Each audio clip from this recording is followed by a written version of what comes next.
The past conflict and crisis in South Sudan saw one of the major challenges being the prevalence of conflict-related sexual violence. Now, women and girls are the worst affected by this form of violence as they endure rape, abductions and sexual slavery at the hands of conflicting parties.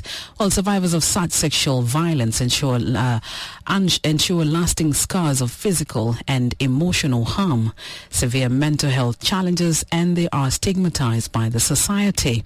Now, one of the worst affected areas was Western Equatoria State. The advocacy of the Office of the Special Representative of the Secretary General on Sexual Violence and Conflict led to the release of dozens of abductees in the state. Now, a European Union funded project is helping the survivors of conflict-related sexual violence to overcome challenges of getting back to their normal lives. Now, the Rural Action Aid Development Organization, with support from the United Nations Mission in South Sudan and the United Nations Development Program, is implementing the program. To help us understand how, in the studio we have the United Nations Mission Senior Women's Protection Advisor, Sheila, and Albert Zingorani, Deputy Director of the Rural Development Action Aid. Good morning, and thank you so much for making out time to speak to us today. Good morning. Right, I'll start with you, Sheila. Just help us understand why this is an important project in addressing conflict-related sexual violence. Yes, indeed. It is a very important project. It falls within UNMISS's empowerment of survivors of CRSV work stream. Mm-hmm.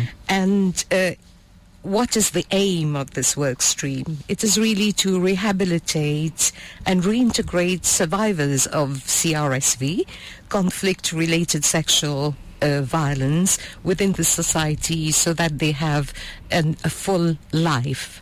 Right. And this is what exactly this project is about, aiming to, through the provision of comprehensive services, including medical support, counseling, livelihood support, acquiring skills to set up their own small businesses, and preparing them for advocacy on behalf of others, right, because they, if they want. And how did this all happen? In fact, we had a smaller project in Western Equatoria.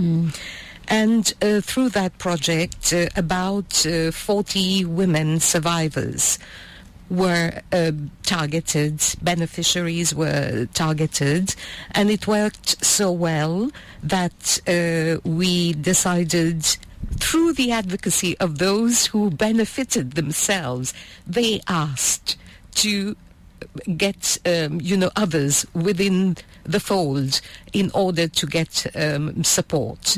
And this is how we worked with Rural Development Action Aid as our implementing partner. Right. And just the last point here is that for us, we were very concerned about making sure that the survivor is at the heart of all our interventions. Right. Thank you so much, Sheila, for bringing us to speak. Now, let's hear from Albert. Yes, Albert, just tell us a bit about this Western Equatoria project and how are you supporting the survivors of conflict-related sexual violence? Yes, good morning. And good morning to the listeners of Radio Miraya. My name is Albert Zingorani, as you have clearly mentioned. I am the Deputy Director for Rural Development Action Aid and also the focal person for this project. This project is actually being implemented in Greater Tombra, that comprises of Tombra and Ezo counties, where there was high prevalence of this CRSV. This project is targeting actually 40 and another 55, as Sheila clearly mentioned.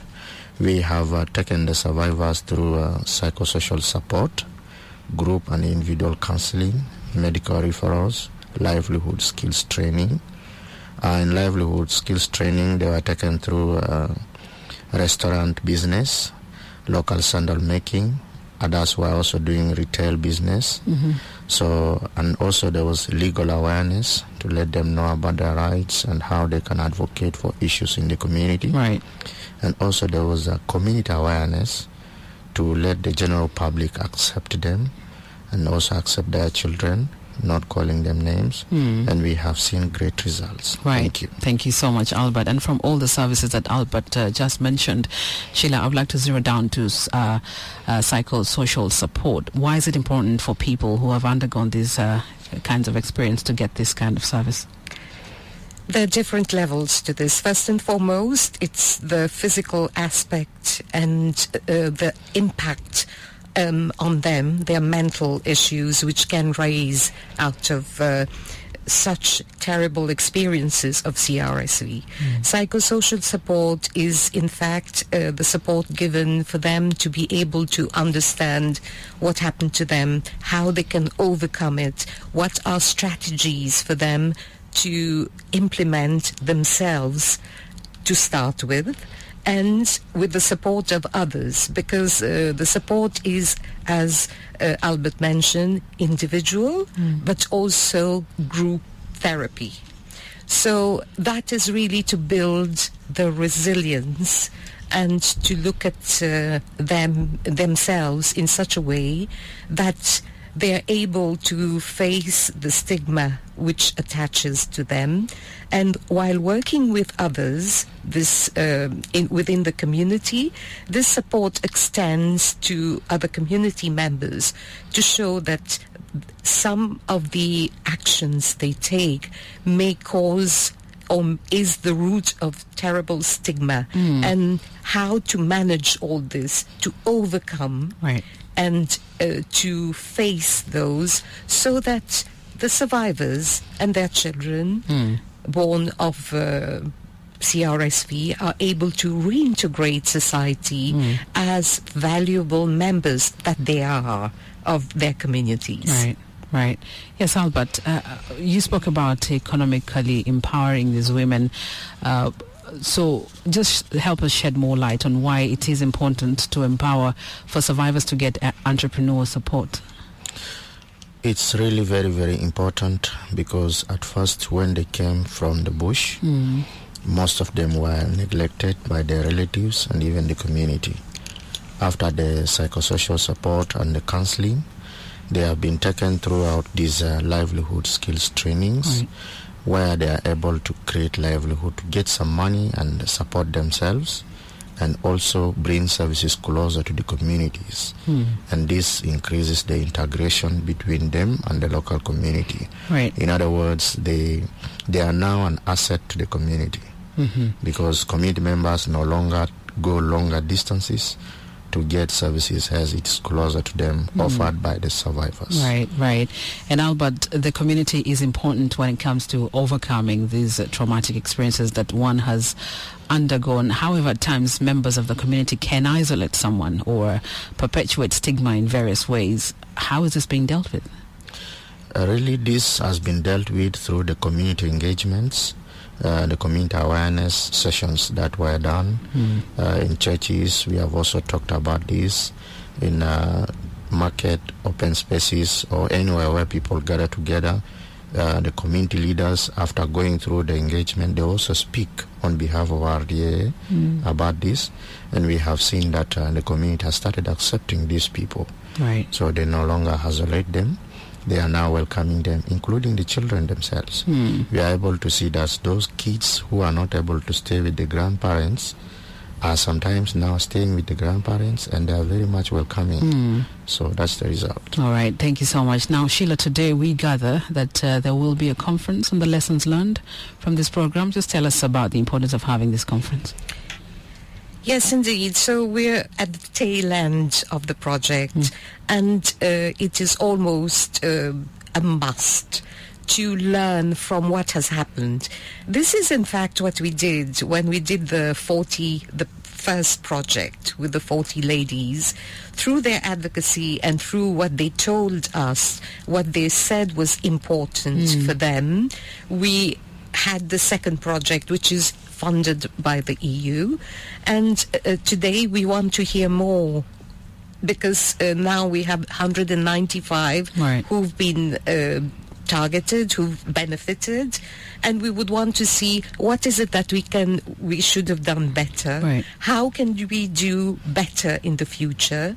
What are the real needs? How has the project helped them?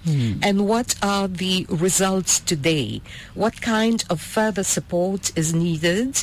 And so this is what they will be telling us, the survivors will be telling us. And I wanted to say one final point is when we're talking about empowerment and economic empowerment, we should note that survivors of CRSV are the most marginalized and the poorest. So having a holistic approach where not only their mental and physical needs are taken care of, right, but also empowering them to face society as agents of change themselves is very important. So this is what we want to see, right, how far we've reached, what else is required. Right. So will you be having some of the survivors in the conference? We have survivors in the conference. Okay, right. Well, as we conclude, Albert, there are other survivors of conflict-related sexual violence who need support, yeah? How can this conference raise awareness to such needs? This conference is very, very important, and it's going to raise awareness. One way is through this radio talk show that we are doing. The general public is listening about CRSV and the effects. We will also use the avenue of the conference to talk to the stakeholders, to let them see if a little support is given, whatever result can be received. Right. So when the survivors give their testimonies, it will be a confirmation that if a little push is given, much can be realized. There are so many survivors actually outside there, mostly in Western Equatorial State, who are not touched by this project. Right. We still feel that more of this kind of intervention is required, and this conference is very, very important for the same. Right. Thank you. Sheila, what would you consider as success for this conference? Success for this conference is able to hear the survivors speak about their experience, show how, with the support they were given, the holistic support they were given, how they have been able to overcome their difficulties, and where are they today? What is their status today? And for me, we are here to learn about their resilience and the potential as agents of change in society. And this is where we would be looking at the success. All right. Sheila and Albert, thank you so much for your time.